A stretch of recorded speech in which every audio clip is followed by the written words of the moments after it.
Hello everyone, welcome to exercise therapy class. We were discussing about manual muscle testing. So in previous classes we have discussed how to perform manual muscle testing for group muscles of shoulder flexors, extensors, abductors, internal rotators, external rotators, horizontal abductors and horizontal adductors. Group muscle testing we have learned for shoulder flexors, which are anterior deltoid, pectoralis major, etc. Shoulder extensors are posterior fibers of the deltoid, latissimus dorsi, infraspinatus. So today we will be discussing how to perform manual muscle testing for individual muscles of shoulder joint.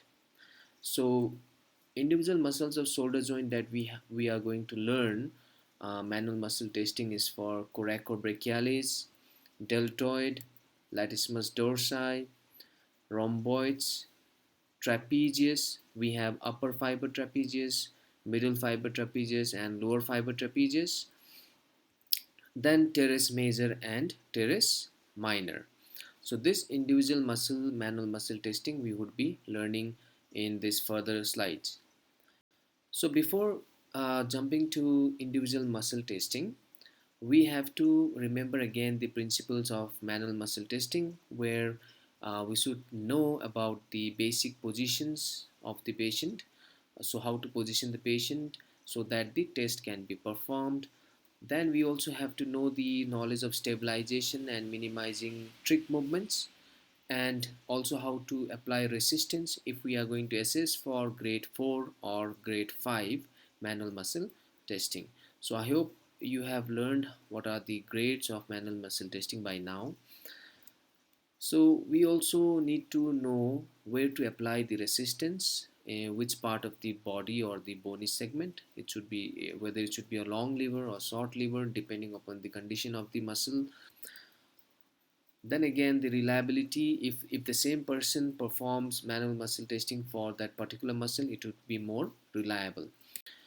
Other basic knowledge we should know before performing manual muscle testing. This is just a revision. We have already learned all this before in the first class. So if we have thorough knowledge about the manual muscle attachments, locations of the muscle, functions or vector of the muscle, and if we have additional knowledge about positioning as well as how to take the measurement of the joint range of motion. So this all knowledge will help us to perform manual muscle testing. Because I would like to add again, the passive range of motion before performing manual muscle testing is one of the important steps. Now moving on to first muscle, that is coracobrachialis muscle. We would be performing manual muscle testing grade 3 and grade 4 and 5. So we would not be focusing on grade 2 and grade 1 for individual manual muscle testing. So what should be the position for coracobrachialis manual muscle testing for grade 3 and above? So the position of the patient should be in sitting or supine, and it is preferred to have the elbow flexed completely and forearm supinated. So if the elbow is flexed and forearm supinated, then the biceps muscle would be minimized. The action of the biceps would be minimized. So if the biceps muscle is minimized, then we can precisely see the action of the coracobrachialis for flexion of the glenohumeral joint. But again, I would like to add here, we are not minimizing the action of the deltoid. So again, it is not the pure action of the coracobrachialis. Anyhow, we have to learn this position for coracobrachialis. So the movement that the patient has to perform is flexion of the glenohumeral joint in this starting position.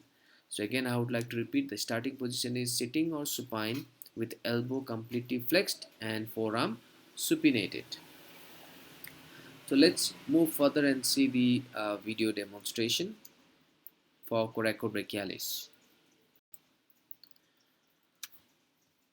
So here we know that the forearm has to be supinated and elbow completely flexed. So in this position we ask the patient to perform flexion of glenohumeral joint. So once patient is able to perform against the gravity, then we would grade it as grade 3. And if patient is able to perform grade 3, we would opt for testing for grade 4 and grade 5 by applying the resistance. And if patient is able to perform the movement against the resistance, we would grade it as grade 4 or 5. So that was the positioning and the manual muscle testing technique for coracobrachialis. Now let's move on to next slide, where we will be learning how to perform manual muscle testing for deltoid. So here first slide is about positioning and assessing the strength of deltoid, that is overall all the fibers, that is posterior, anterior and middle fibers of the deltoid. So the position of the patient should be sitting and the shoulder should be in neutral position. So shoulder has to be abducted by the patient in neutral position, that is there should not be any internal rotation or external rotation. To know that the elbow should be flexed. To know that the shoulder is in neutral position of rotation, the elbow should be flexed. So if the hand is not above the horizontal plane of the elbow or not below the horizontal plane of the elbow, then it indicates that the shoulder is in neutral position. So from this position, we would ask the patient to perform abduction. So let's move on to the video demonstration. So in this neutral position, in elbow flex position, we ask the patient to perform abduction. And if patient is able to perform abduction against gravity, we would grade it as grade 3. And if patient is able to perform against resistance in this position, we would grade it as grade 4 or 5. So the elbow should be flexed and we ask the patient to perform abduction in coronal plane. Now let's move on to next slide, where we would learn for anterior fiber of the deltoid. Now here is some adjustment in the position of the shoulder.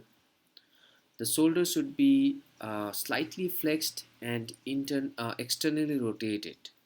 So you can see here in the picture, the shoulder is slightly flexed and externally rotated so that the anterior fiber of the deltoid is perfectly against the gravity.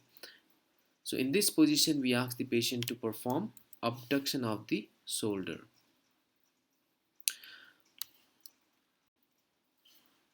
So patient is in sitting position.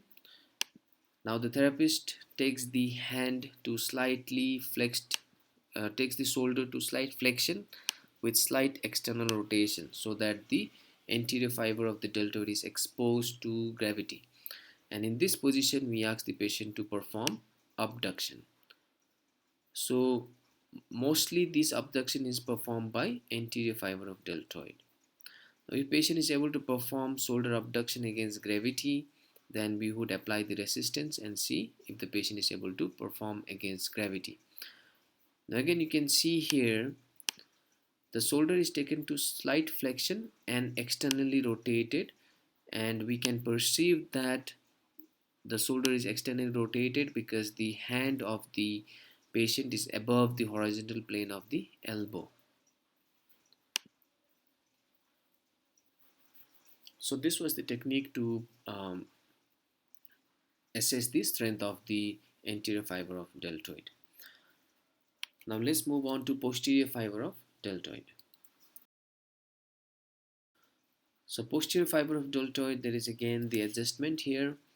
The shoulder should be taken to slight extension with internal rotation of the shoulder.